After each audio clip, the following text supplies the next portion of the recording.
Yo, what's up, man? This is your boy, y'all's chosen one, man. How you guys doing, man? Hope you guys are doing all right. Sunday night, just getting a little couple of Bible verses in. Well, really Jasher verses in before I go to watching this movie before I gotta get up for work in the morning, and.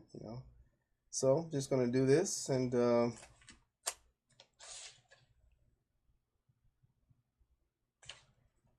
goodness. Yeah, I'm gonna do this one chapter. Goodness. I might even have to make this 2 videos. This is long. Alright. So it's Jasher chapter 48. In those days after the death of Isaac, Yah commanded and caused a famine upon the whole earth. So this is Genesis 41, verse 1.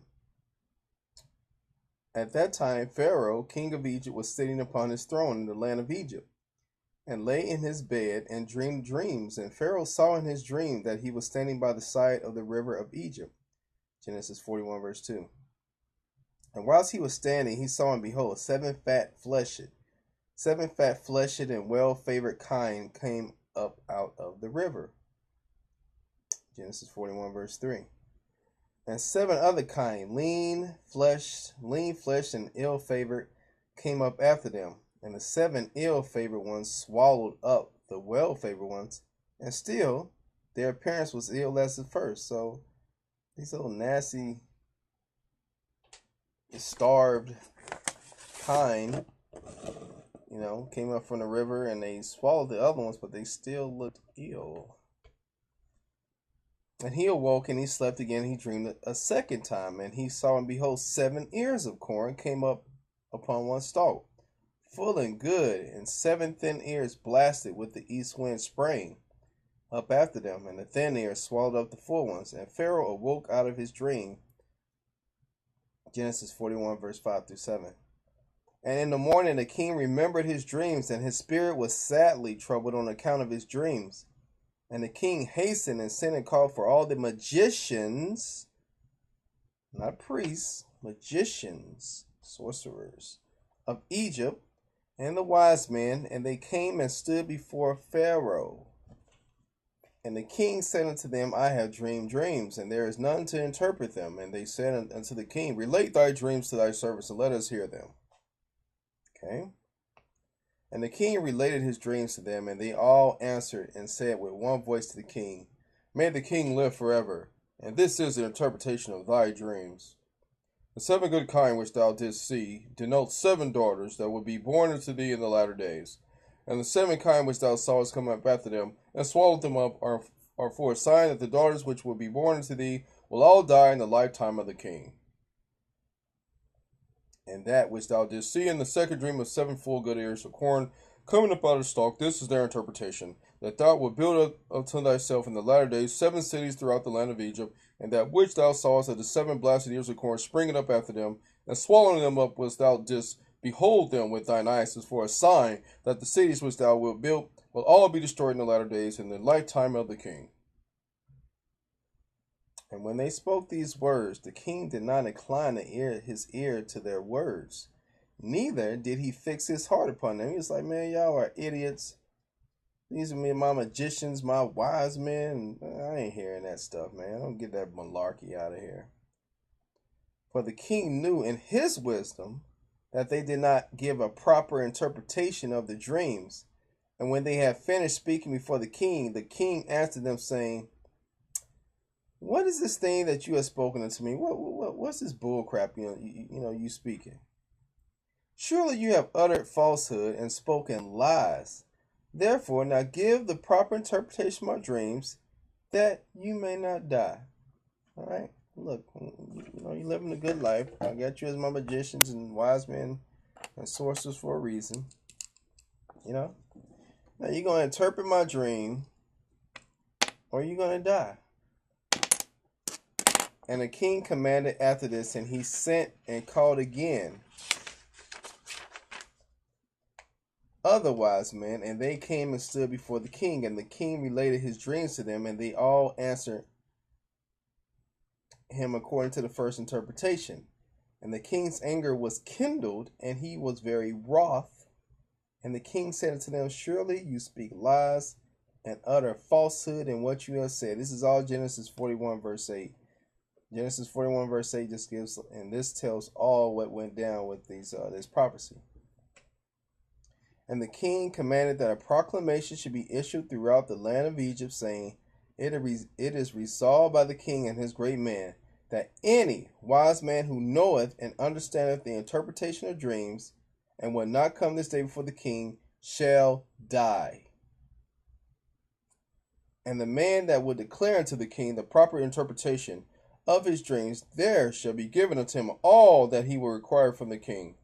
And all the wise men of the land of Egypt came before the king, together with all the magicians and sorcerers that were in Egypt and in Goshen, and Ramses, in Tachpanhes, in Zoar, and in all the places of the on the borders of Egypt. And they all stood before the king. And all the nobles and princes and the attendants belonging to the king came together from all the cities of Egypt. And they all sat before the king. And the king related his dreams before the wise men. And the princes and all that sat before the king were astonished at the vision. We can't interpret this. This is crazy. And all the wise men who were before the king were greatly divided in their interpretation of his dreams. Some of them interpreted them to the king, saying, the 7 good kind are 7 kings, who from the king's issue will be raised over Egypt. And the 7 bad kind are 7 princes, who will stand up against them in the latter days and destroy them.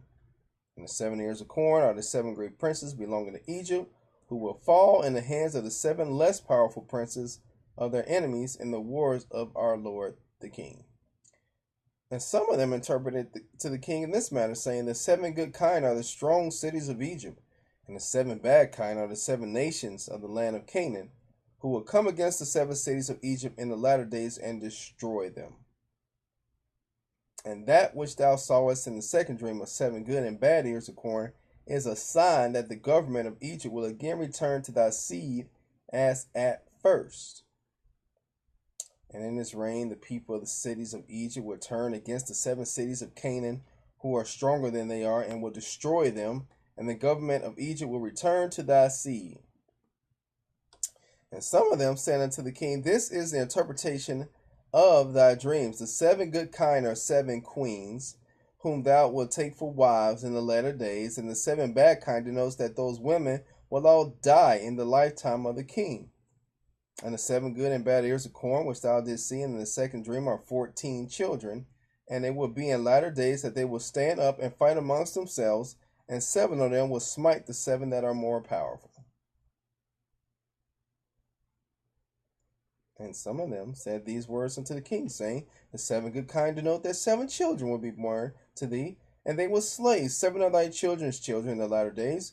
And the 7 good ears of corn which thou didst see in the second dream are those princes against whom 7 other less powerful princes will fight and destroy them in the latter days, and avenge thy children's cause, and the government will again return to thy seed.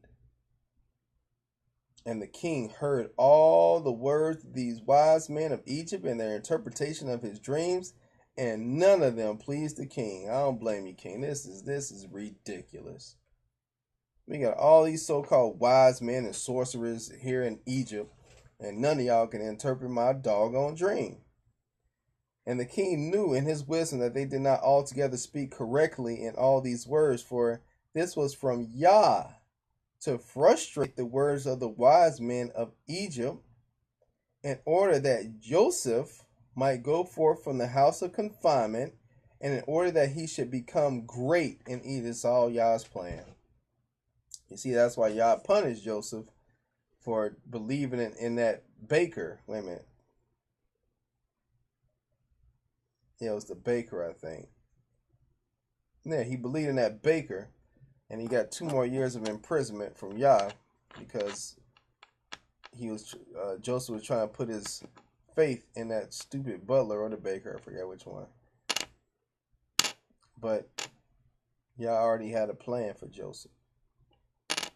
Already had a plan. In his time, Yah works on his own time. So all these wizards and sorcerers, Most High, mess with their brains, man.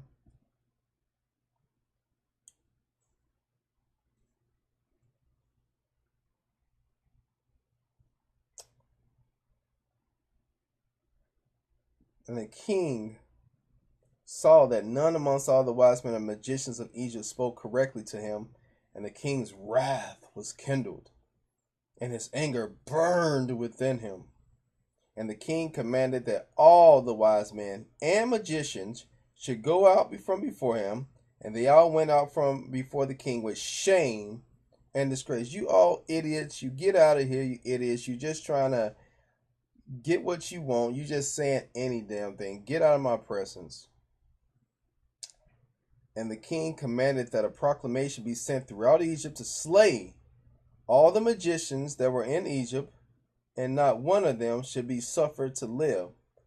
And the captains of the guards belonging to the king rose up, and each man drew his sword, and they began to smite the magicians of Egypt and the wise men. Holy cow. Pharaoh ordered all the magicians and sorcerers and wise men, quote unquote, to be slayed. And after this, Merod, chief butler to the king, came and bowed down before the king and sat before. Oh, it was the butler. That little bastard. But it wasn't his fault, because it was all a plan from Yah. Merod. That damn butler that told Joseph that Joseph interpreted his damn dream so he can get back to his spot. That little bastard. Came and bowed down before the king and sat before him. This is Genesis 41 verse 10. And the butler said unto the king, May the king live forever, and his government be exalted in the land. Thou wast angry with thy servant in those days. Now 2 years passed, and this placed me in this ward, and I was for some time in the ward, and I and the chief of the bakers, 41, which you cut his head off, 41 verse 10, or you hanged him or something like that. And there was with us a Hebrew servant belonging to the captain of the guard. His name was Joseph. For his master had been angry with him and placed him in the house of confinement, and he attended us there. And in some time after, when we were in his ward, we dreamed dreams in one night. I and the chief of the bakers, we dreamed, each man according to the interpretation of his dream. And we came in the morning and told them to that servant, and he interpreted to us our dreams. To each man according to his dream did he correctly interpret. And it came to pass, as he interpreted to us, so was the event. There fell not to the ground any of his words. And now therefore, my lord, and king, do not slay the people of Egypt for naught. Behold, that slave is still confined in the house by the captain of the guard, his master, in the house of confinement. Genesis 41, verse 11 to 13. If it pleaseth the king, let him send for him, that he may come before thee, and he will make known to thee the correct interpretation of the dream, which thou didst dream. And the king heard the words of the chief butler, and the king ordered that the wise men of Egypt should not be slain. And the king ordered his servants to bring Joseph before him. And the king said unto him, Go to him, and do not terrify him, lest he be confused and will not know to speak properly. And the servants of the king went to Joseph, and they brought him hastily out of the dungeon. And the king's servants shaved him, and he changed his prison garments, and he came before the king. Which is to do before a king? You have to be shaven, you have to be clean. And the king was sitting upon his royal throne in pricely dressed girds, around with a golden ephod, and the fine gold which was upon it sparkled, and the carbuncle, and the ruby, and the emerald, together with all the precious stones that were upon the king's head, dazzled the eye, and Joseph wondered greatly at the king. And the throne upon which the king sat was covered with gold and silver, and with onyx stones, and it has 70 steps. And it was their custom throughout the land of Egypt that every man who came to speak to the king, if he was a prince or one that was estimable in the sight of the king, he ascended to the king's throne as far as the 31st step. And the king would descend to the 36th step and speak with him. If he was one of the common people, he ascended to the 3rd step, and the king would descend to the 4th and speak to him, to the lowly. The lowlier you are, you cannot ascend that far. You only come to the third step. You are lowly. I will descend down to your level. And the king would descend to the fourth and speak to him. And their custom was, moreover, that any man who understood to speak in all the 70 languages, important, it's always 70, he ascended the 70 steps and went up and spoke till he reached the king. And we're going to stop right there. That was verse 45. Very, very, very awesome. And we will finish this chapter on the next video. Hope you guys learned something out of that about, what really went down with this interpretation and everything, man.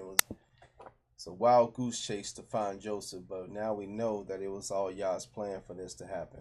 Shalom.